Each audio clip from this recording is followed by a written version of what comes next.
ലഘു വസ്ത്രം എന്ന് പറഞ്ഞല്ലോ, യൂണിഫോം ടൂർണമെന്റാണ് നടത്തുന്നത്.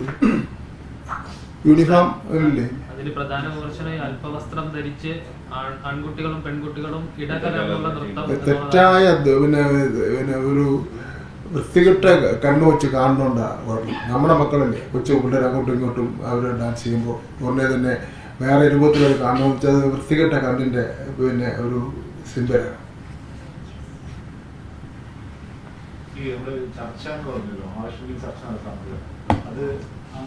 ആരും ഇതുവരെയും പറ്റീഷനും തന്നിട്ടില്ല. പത്രങ്ങളിൽ ടി വിയിലും ഒക്കെ കൊടുത്തിട്ടുണ്ട്. അത് സ്വീകരിക്കാൻ തന്നെ കാരണം വെച്ചാൽ നിങ്ങളോടുള്ള ഒരു ജനപ്രതിനിധി എന്നുള്ള നിലയിൽ എൻ്റെ കടപ്പാടിൻ്റെ അടിസ്ഥാനത്തിലാണ്. കാരണം ഇത് സ്വീകരിക്കേണ്ട കാര്യമൊന്നുമില്ല. നിങ്ങളെല്ലാവരും വന്ന് വരികയും പിന്നെ തിരുവനന്തപുരത്ത് നിന്നും എല്ലാ ജില്ലയിൽ നിന്നും വിളിച്ചത് ഇതിലൊരു റിയാക്ഷൻ കൊടുക്കണം എന്ന് പറയുകയൊക്കെ ചെയ്തതിൻ്റെ അടിസ്ഥാനത്തിൽ ഒരാഴ്ച കൊണ്ടാണ് 1250 കുട്ടികൾ പങ്കെടുത്തുകൊണ്ട് നമ്മുടെ ചന്ദ്രശേഖരൻ നർസറിയിലെത്ത് ഈ നൃത്തം നടക്കുക. അതിൽ ഞങ്ങൾ ആരുടെയും ജാതി നോക്കിയിട്ടില്ല, മതം നോക്കിയിട്ടില്ല. അതിൽ ഒരു കുട്ടി പോലും ലഘുവസ്ത്രം ധരിച്ചായിട്ട് ഞങ്ങൾ കണ്ടിട്ടുമില്ല.